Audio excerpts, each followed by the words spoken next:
you, whenever you hear them $3 is still sort of embarrassed me, to be honest with you. There is maybe too much cross with them.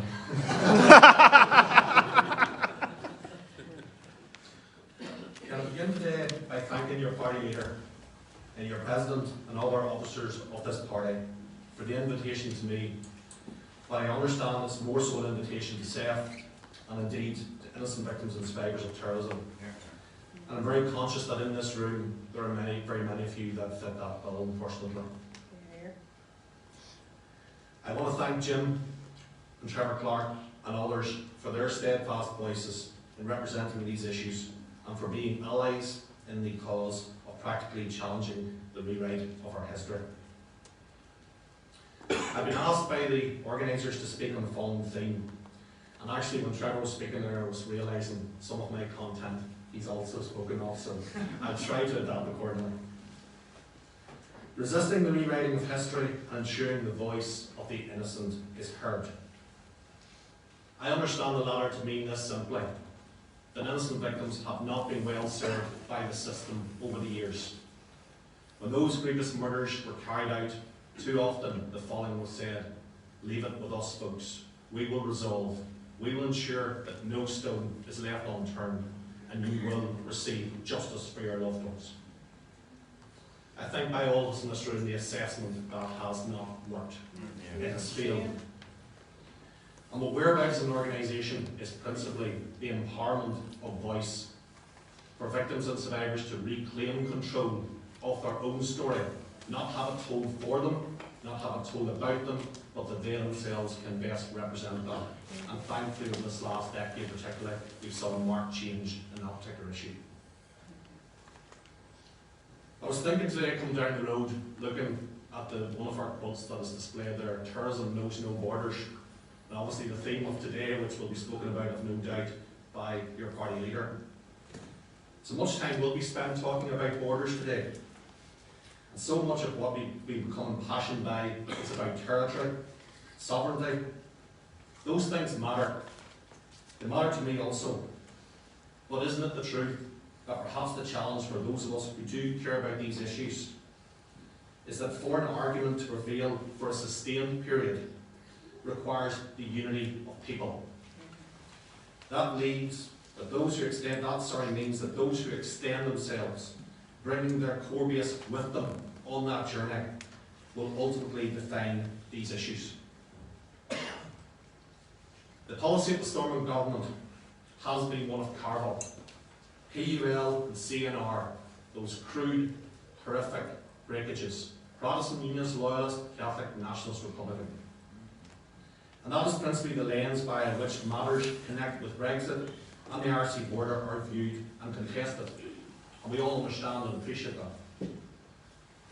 But for issues of victims and survivors and legacy, I submit to you today that there is a very different them and us at play. Them are not necessarily Catholics, Nationalists and Republicans, and us are not necessarily Protestants, Unionists and Loyalists.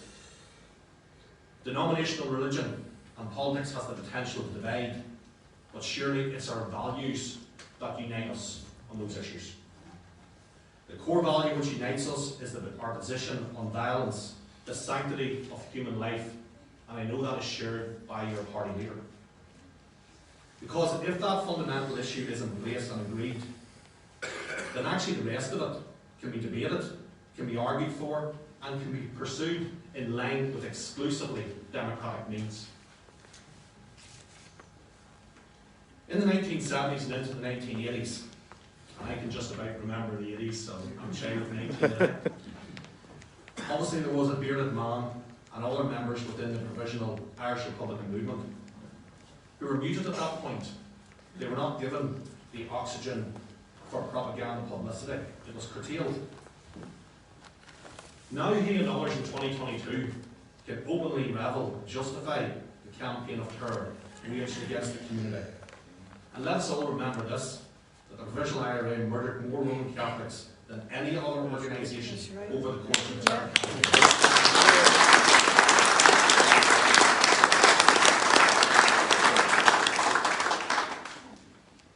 Folks, as a standard, and I think this comes to us all in this room, we need to be louder in our submission that there was no justification for the use of criminal violence in the pursuance of or defence of a political objective.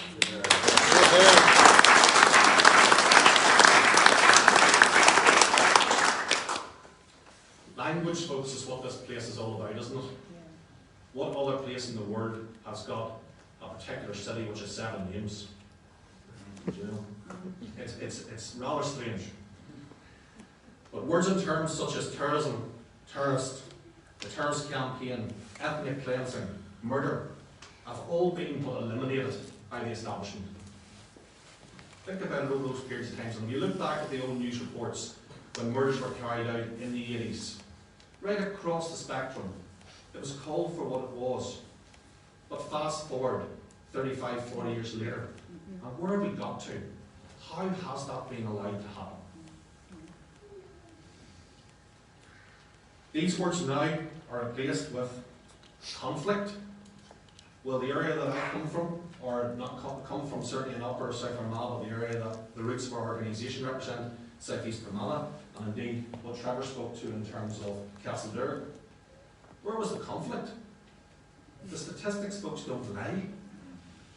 There was a one-way campaign of ethnic genocide.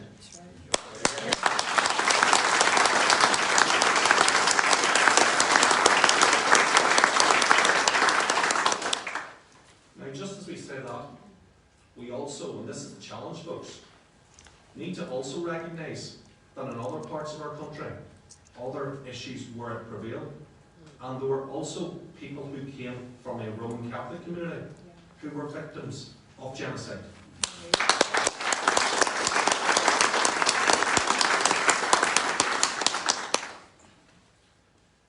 I believe it may have been Norman Tebbit, once government minister and survivor himself of the Brighton Hotel bombing, who said this: "You see, we militarily defeated the Provisional IRA, but then subsequent governments allowed them to dictate their own terms of surrender." How true is that? Does it not coin where we've got to today?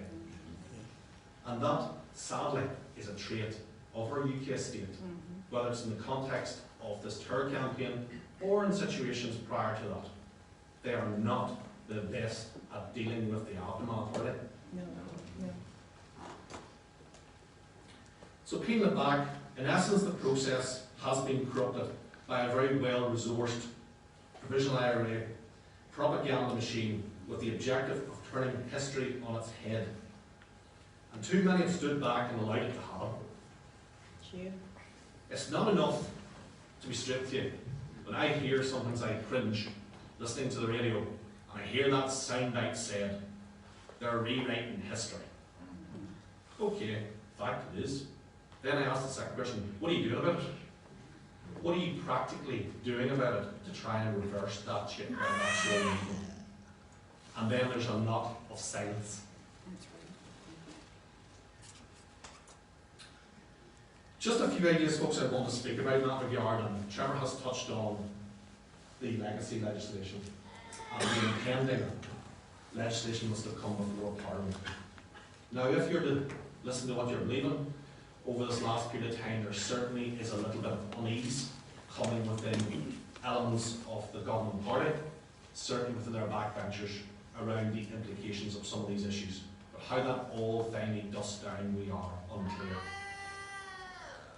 But we are very clear as an organisation, and Trevor speaks absolutely right.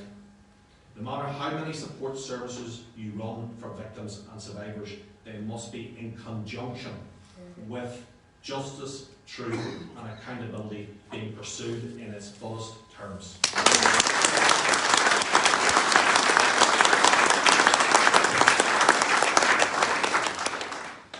There must be no amnesty, no statute of limitation, which would have the impact of equating legitimate members of the security forces with those who have been involved with prescribed terror organisations.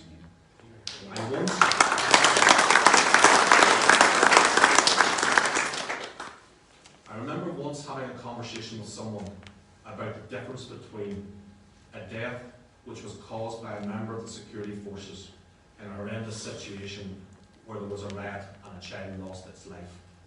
And it's simple as this. The hurt for that family, let's also acknowledge, is exactly the same pain as the pain that's caused by any other premeditated murder. But that is the trick, premeditated murder. And I challenge that individual, do you believe that soldier, when he was standing before the mirror that morning and doing what I should have done this morning and had a shave, do you think that by the end of that day he knew within his heart and his mind that he was going to have taken the life of that child? And the answer was no. And I said, now let's look at the circumstance of a terrorist, where there is recce's carried out, where there is a community often of support in terms of the different elements of that assassination, and certainly that was the case in Castleberg in southeast Vermont. That terrorist, his objective, his employment, his job was by the start of that day, by the end of that day, to have committed that particular act. That's the difference, folks. In County Fermanagh, where we owe our roots, 95% of crimes committed by the provisional IRA remain unresolved. 95%. So when people talk about the lack of justice and accountability in certain sectors of the victims' vital population, let that statistic also be known. That's the realities of what happened there. And Castleberg, I think, is very comparable in that charter. So going forward, what are the areas that can maybe do something to change the landscape in which these issues are fought? We're clear. The 2006 definition of victim remains as abhorrent in 2022 as it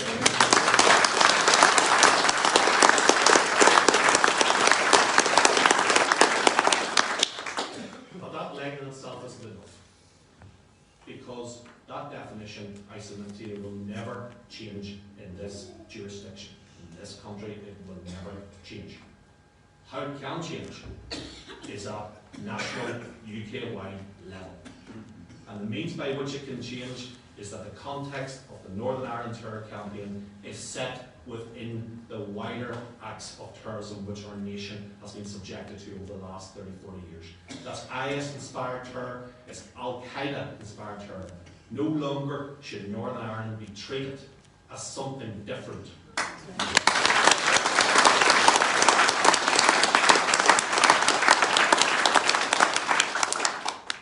We also say the following, and we advocated this very strongly throughout the process of the consultational legacy. There must be an acknowledgement process at the start, not at the end, not political, choreographed nonsense at the end, where there's absolutely no heart to any acknowledgement that's made. At the start, all the protagonists must acknowledge the illegitimacy of the use of violence in the furtherance or defence of a political objective. If we have that in place, we have a foundation to build upon. If we don't have that, we're going to continue to lie to one another. Now, I'm looking in the room and I saw and was pleased to see earlier as well that there are a number of young people. And that's the challenge for all of us and all we do, that there are actually more young people at these events. So those of you who are involved in UR associations, RC welfare groups, I say this respectfully, look at your demographic and look at how you transcend those issues and the concern for those issues to the next generation. Because if you don't, it's a bit like this place. It's on borrowed time. That's right. We have got to have a vision right across the spectrum of how we bring on our young people. Here you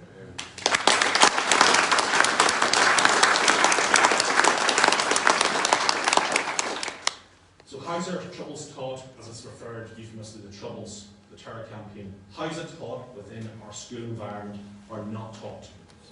Again, there must be a movement on that issue. So the historical timeline actually that was proposed under Stormont House, and we had, as you know, strong objections to many issues within that document. But there are a couple of things that have flowed, the regional trauma network and also the potential for a historical timeline. Needs to be given serious consideration. We need a statistical and factual analysis of the Troubles, and then narratives will undoubtedly continue to flow from that, but we need a baseline. That's essential. The Republic Line State, I'm going to move to them now. And this continued portrayal of itself as a neutral onlooker and broker, almost as quality proof for what the UK government does or does not do. That's not the space that it exists. Because we need to look at security and extradition policy over the period of the Troubles. The refusal to extradite individuals who then went on to continue to commit systemic terrorism. That's a reality. Trevor also touched on it, the early years of the Troubles, in terms of the birth and formation of the Provisional IRA, the training, the arming, the financing. All of that has never had a forensic lens put under it, and that must happen. But folks, let us also be clear. Our own UK government are also very far from flawless. Rome must be owned and accounted for and effectively dealt with now. Because if it fails to be done, then it will provide the means for a vacuum and for the truth of these matters to be filled with propagated lies. So they need to come out clearly and deal with it in the rounds at this point in my view. Folks, I'm conscious of a full programme and I'm not going to detain you any longer. What I want to leave you is with these few words. Let's be clear that a truly sustainable peace cannot be brought about merely by the absence of terrorism, but by the presence of justice. Thank you.